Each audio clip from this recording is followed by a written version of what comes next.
Hey folks, I'm Andre, also known as Meddler. And I'm Paul, also known as Pabro. We're back with another dev update today. It's September 10th, so everything after today won't be covered. We've got a wide range of topics to cover today, including matchmaking, Teemo's art and audio update, LoL player days, a bit on Worlds, and a quick look at Season 2025. But first, let's hear from the modes team. Hey everyone, Eduardo Riot Cadmus Cortejoso here to give you an update on modes. It's been a big year for us. Not only did Arena make its return for round 3, but we also launched Swarm. These modes have been such a joy for all of us to work on, and so on behalf of the entire modes team, thank you all for playing. Now, let's get into the future of Arena and Swarm. I'll start with the question everyone's been asking, are you going to make Arena permanent? The short answer is no. While Arena has been getting a lot of love from many of you, once we hit the 2-month mark, we saw a pretty big drop-off in game hours and engagement. Unfortunately, even our mid-run content update didn't quite inspire a lot of players to come back. But don't worry, Arena won't be gone forever.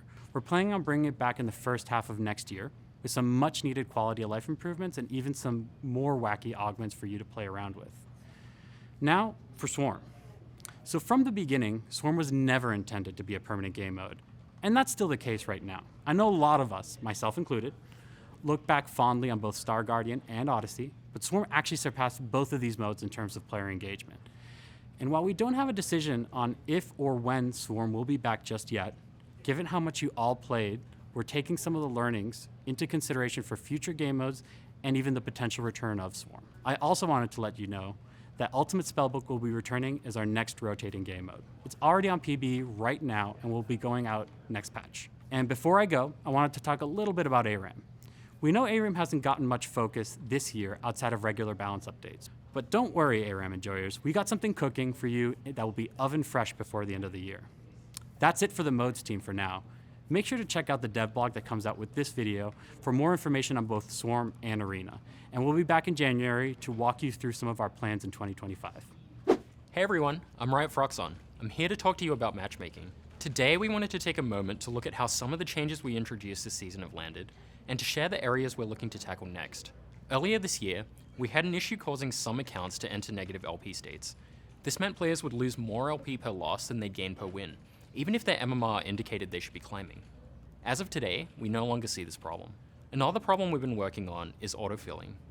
We don't want games to be decided by which team has fewer autofilled players, so we shipped some changes in 14-17 to better balance the amount of filled players on each team. At the time of recording, we've noticed some pretty good improvements, with the amount of games with an autofill discrepancy of 2 or more players dropping from 10 to 15% to less than 0.1%. As of today, games with 2-0 or 3-1 autofill players have been effectively eliminated. This is a good first step, but we want to do more work in this area. Next up, we'll be working on situations where one team has an autofilled player and the other doesn't, with a focus on high MMR, where this problem is especially impactful because of the small player populations. We've also got an evaluation underway on a system called True Skill 2 that could potentially help out meaningfully with things like better placing new accounts and detection of smurfs. As of now, we're actively testing its effectiveness and determining how good a fit it is for League. We'll let you all know once we have an update on what testing has shown. And that's it for me today. Make sure to check out the dev blog that just came out with a lot more details on how our 2024 changes landed and where we're looking to focus our efforts going forward. All right, a slight change of pace. Let's talk about Teemo's art and audio update. It's coming to the Rift in patch 1420 with updated visuals, audio, animations, and splash art.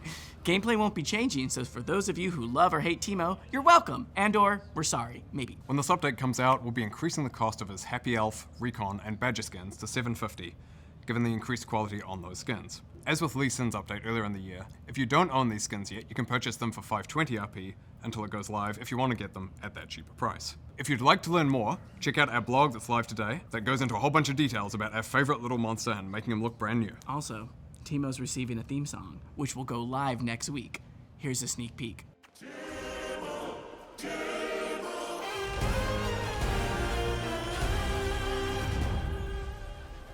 Switching topics, we've got Worlds 2025 kicking off in 3 days on September 25th with play-ins in Berlin.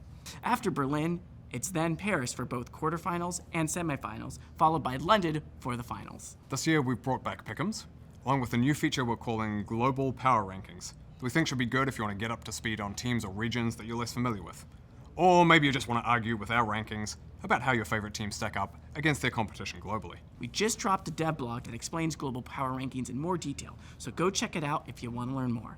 And finally, the world's anthem will drop tomorrow, so keep your eyes and ears peeled for that. In case you missed it, this year's world's artist is Linkin Park.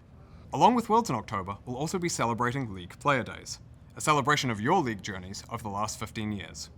Player Days will be 3 themed days that celebrate players of all kinds, from casual enjoyers to hardcore ranked climbers. The celebration will kick off with Creative Day, with a focus especially on artists. Then Music Day, to celebrate our true calling, being a music company. And finally, Esports Day, to highlight the ultimate competition in League. On each day, we'll share stories from players around the globe about what League means to them. There'll also be some missions you can complete for earnable in-game content, including a very special anniversary Sivir skin. Nailed it. Yep. There'll also be 3 Player Days skins available for purchase, with proceeds going towards the Riot Games Social Impact Fund. These will be Cosplayer Nico, Esports Fan Trundle, and finally, the skin you've all been waiting decades for, celebrating love for the music of KDA, the one, the only, Gragas. For every purchase of these 3 Player Day skins from October 9th to October 28th, 2024, Riot will contribute 100% of proceeds, as well as a 3x match to the Riot Games Social Impact Fund.